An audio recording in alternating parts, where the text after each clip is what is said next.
Bismillahirrahmanirrahim. Assalamualaikum warahmatullahi wabarakatuh. Alhamdulillahi rabbil alamin. Alladzi khalaqal mauta wal hayata liyabluwakum ayyukum ahsanu amala wa huwa asyhadu an la ilaha illallah wahdahu la syarikalah wa asyhadu anna muhammadan abduhu wa rasuluhu la nabiyya ba'dah. Allahumma sholli wa sallim ala sayyidina Muhammad wa ala ali sayyidina Muhammad.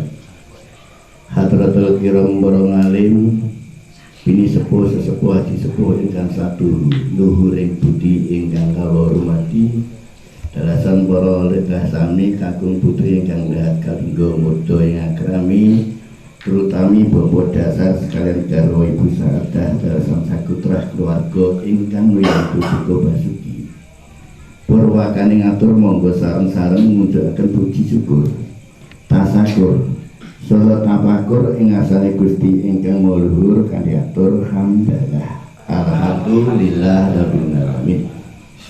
Salawatullah wa salamuhu tansah kalimpah dumateng Nabi Yuna wa barik lana wa habibina wa qurrati a'yunina Muhammad sallallahu alaihi wasallam.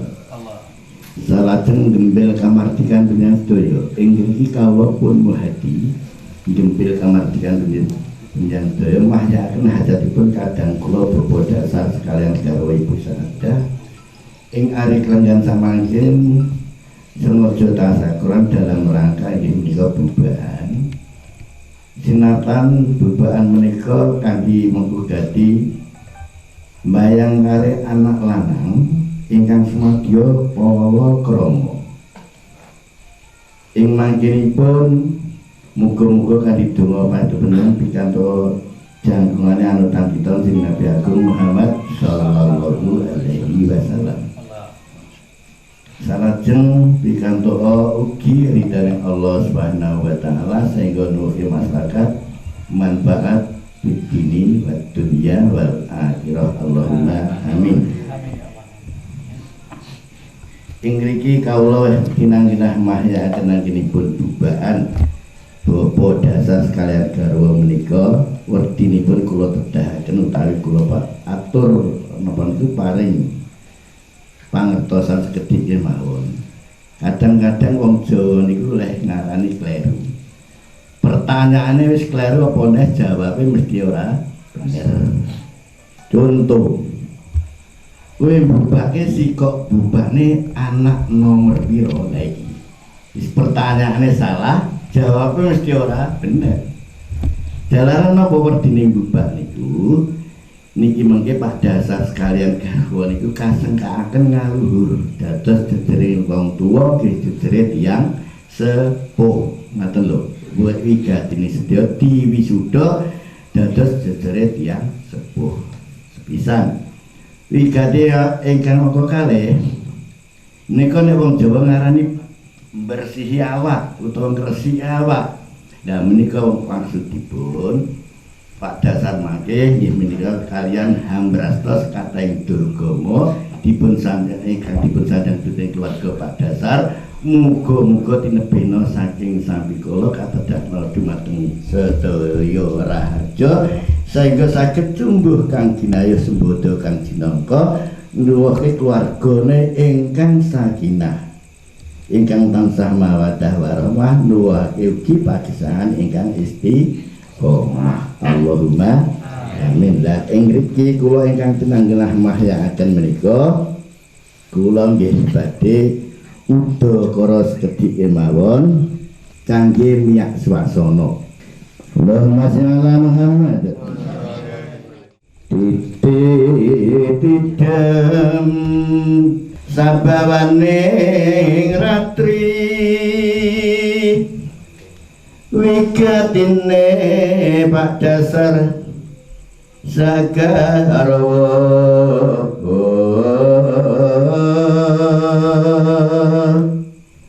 hambu bakawah jatine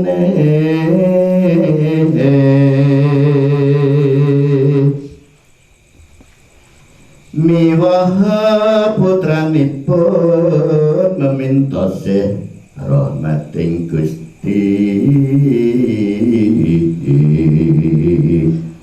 ambrasta kehing Durgama ing kasarusi iku dayan ingkang mengko karsa miwah sagung para pinilenggah sami winantu bagya mulya tata sing raina gumantri ratri inggih kono katon remu-remu wancine wis pangglong Sang Sita Resmidatan Jumedul Lamung Taranggono kang abjur ing tawang aglar gemilarane Cakrawala minangka dipaning ratri. Nuju hari Jumat legi magut ratrining Sabtu paing ana titahe Jawata hanenggih titahe Gusti ingkang sinung asma Bapa Dasar Sariwit Garwa Ibu Sada. Ingat sana tepi sedereng sepuh miwaha putra Mahya Sri putra kakung ingkang Semadya Palakrama. Atur punika bilih anggen miwaha putra ing mangke kanthi sinartan mantu saha sinaradan lubak. Mila ing ari lenggah samangkin kawula ingkang pinanggenah mahyakaken anggenipun bubaan nggih nyuwun idi donga kidung pasne para sedaya muga-muga kalis ing rubeda katedak dumateng sedaya raharja. Allahumma amin. Kawistara uga rampe nggih syarat sarana bubak sajak sampun cumepak daya-daya enggal dibuka datang saranta Bapa Dasar sekalian garwa miwah ingkang putra daya-daya ing karya hambuka tutuping punang Gendhaga kanthi apa-apa setunggal kalih tiga. Allahumma shalli Muhammad panjenengan. Ya, monggo. Salatullah terus buka. Salamullah. Tuhan Rasulillah Salatullah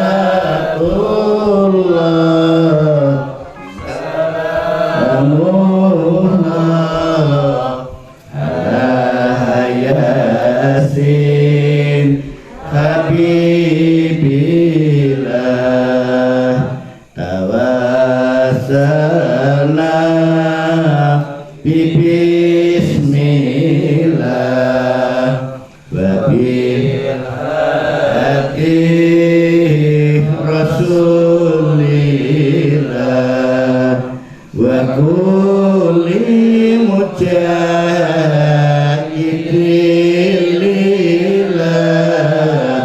bi ahlil badriyah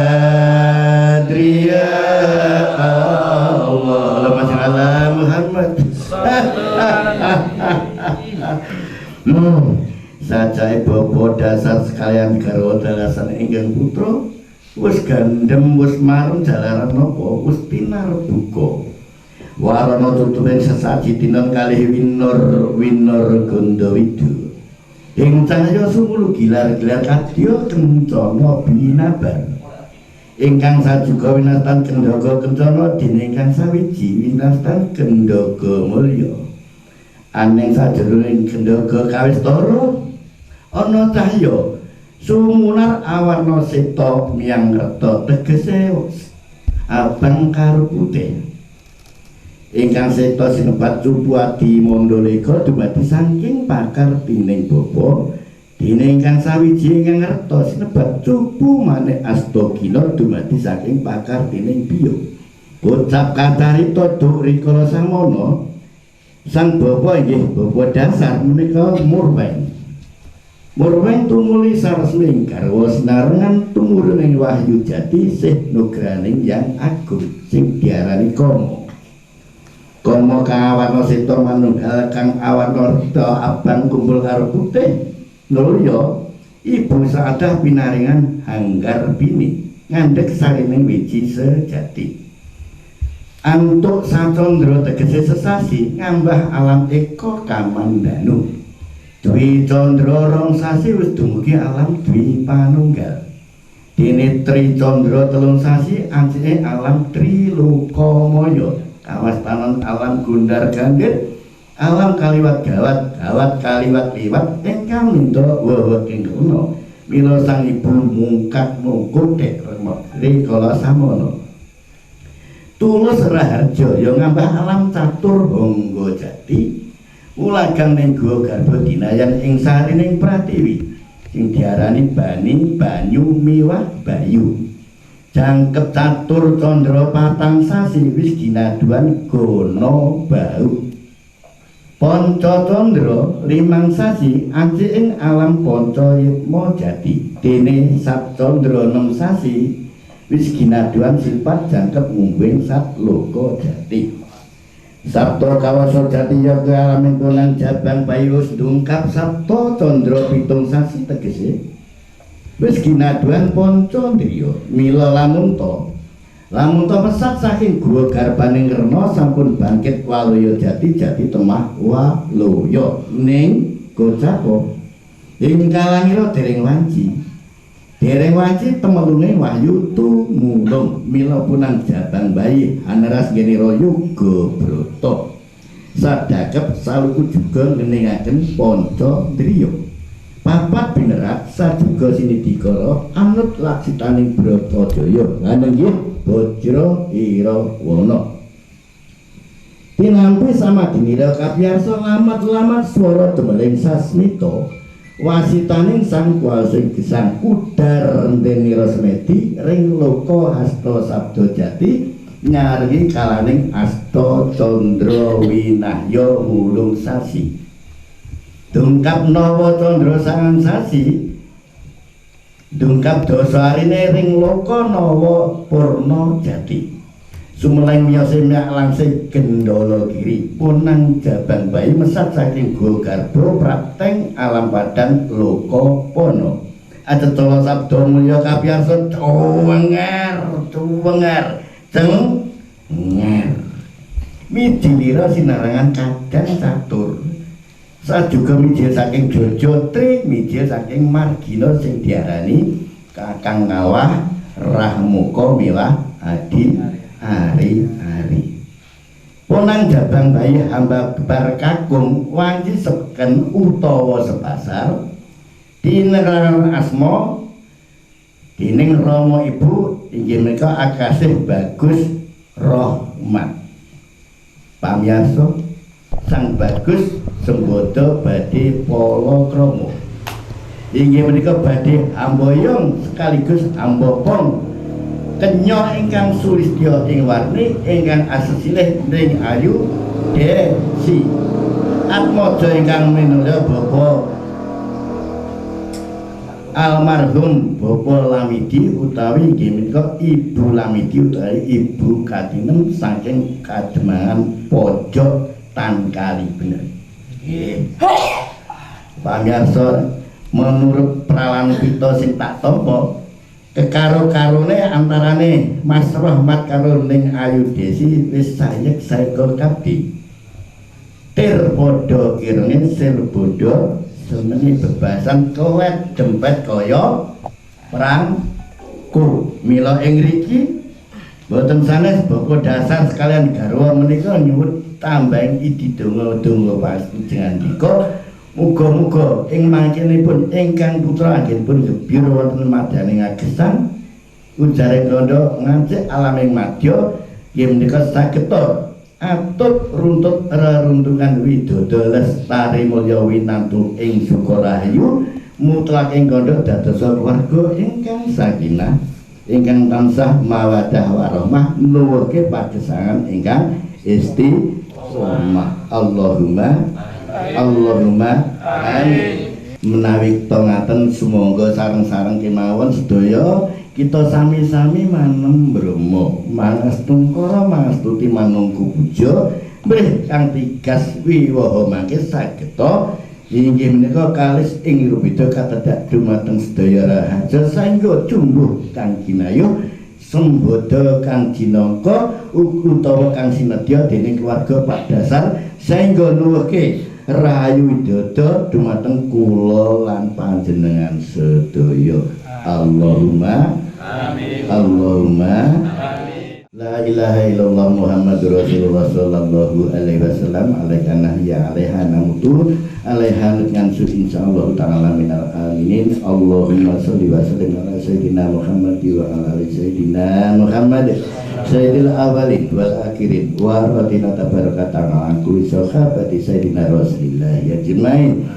Alhamdulillah rabbil alamin. Allahumma hamdam yukabi nimahu wa yukabi majidah ya rabbana lakal hamdu kama yang bagi jalali wa tikal karimatul sultanik Allahumma inna nas'aluka al-hudan fi dinina wa afiatan bil jasadina wa ziyadatan bil ilmina wa barakatan bil rizqina wa taubatan qabla mautina wa rahmatan indal maut wa maghfiratan ba'dal maut. Allahumma hawwin alaina fi sakaratil maut wa najatan minan nari wa afa indal hisab. Rabbana atina min ladunka rahmah wa ilana min amrina rasyada. Rabbana atina fid dunya hasanah wa fil akhirati hasanah wa qina adzabannar. Rabbana ighfir lana wa li walidaina warhamhuma kama rabbayana shighara.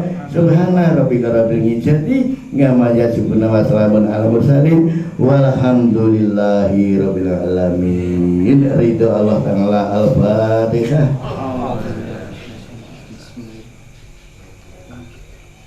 Pungkasing atur monggo kita sareng-sareng mau selawat sesarengan ya.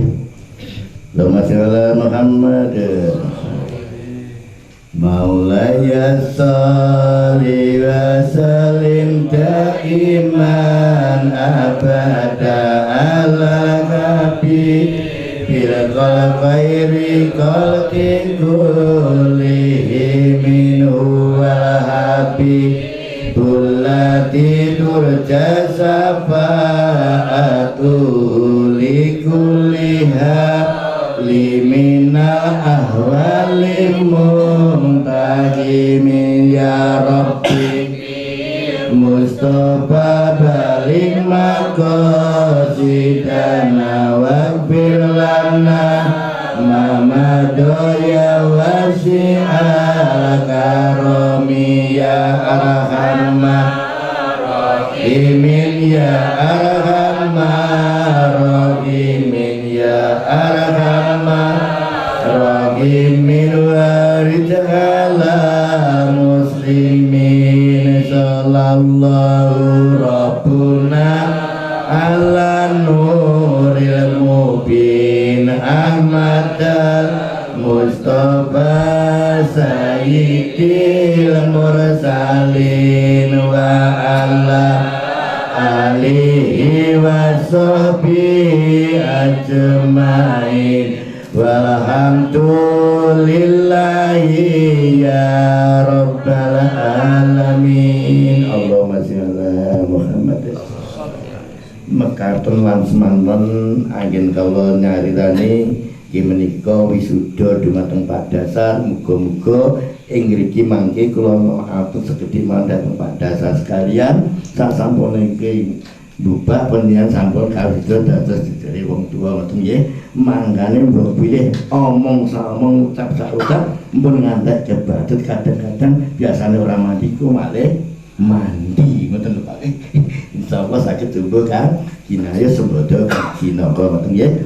Ya niki mawon mbok pilih mekaten lan semanten. Mugi-mugi kula lan panjenengan sedaya pinanggih malih gantos ya kok wekdal.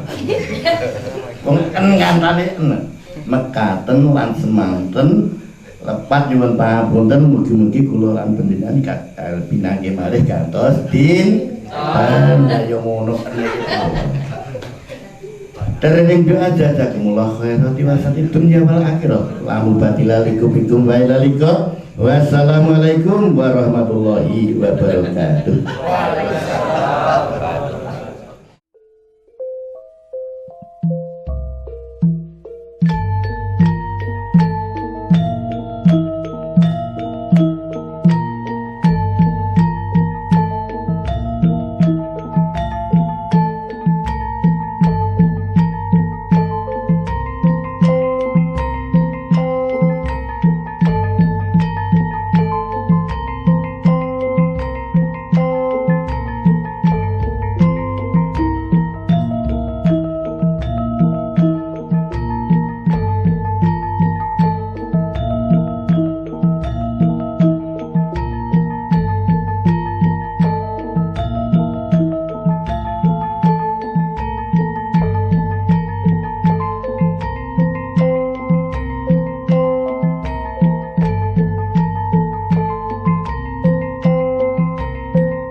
sedaya mawon sami-sami dipun ideni nggih.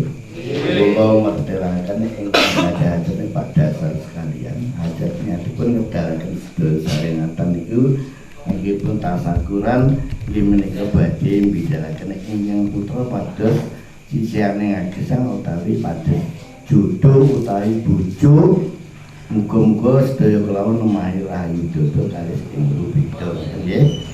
Salajengipun menika nyumerpi dumateng Kanjeng Nabi Rasul sagarwa putra dalah sahabate ugi atus sumur dumateng sing cikal bakal dusune ngriki mila dipun semerpi mugi samari gangsal gancar dumateng keluarga Pak Dasar anggenipun ucal sandeng dhateng ngalam donya sumarambah dhumateng para-para sedayanipun. Menika kok nyumerpi dumateng para kaluhure ingkang sampun sumarep wonten ing jaman rahmatullah ingkang telak tebih sepuh ane jalan SD dipun sumerepi. Mugi-mugi sedaya ngaluhur saking keluarga Pak Dasar menika pikantuk panggenan ingkang istimewa sehingga nuwuhi ayem tentrem wonten jamanipun. Allahumma kasa maksud keluarga Gung Pak Dasar mekaten tansah binarenga pajar manahe jembar rezekine panjang yuswane kuat langet anggenipun hajatan niki nyumrambahi dhateng para-para sedayanipun. Saturan iki nyumerpi dumateng saking bilai sekolah ingkang manggon wonten ing sanggen-gen bebasan sekolah ingkang dipun sampat dipun sandung sekolah ingkang tumiba dipun durung ngapura ingkang dereng dipun suwun sabab pendonga mugi Gusti Allah dongane lajeng saterusipun ngilas pantes lajeng anggenipun mengkoni bali griya wilujeng sak raja gadane kisah takon duwe Gusti Allah ngabuli ingkang dados hajatipun. Allahumma al-Fatihah. Allahumma sholli wa sallim ala sayyidina Muhammad wa ala ali sayyidina Muhammad. Allahumma anzil rahmatan wal maghfiratan lil jami'i ala al-kubur minal muslimin wal muslimat wal mu'minin wal mu'minat al ahya wal amwat innaka ala kulli syai'in qadir. Rabbana ighfir lana wa li ikhwanina alladziina sabaquna bil iman wa la taj'al fi qulubina ghillan lil ladzina amanu rabbana innaka ra'ufur rahim. Subhana rabbika rabbil izzati amma yasifun wa salamun alal mursalin walhamdulillahi rabbil alamin. Ridho Allah Ta'ala. Al-Fatihah.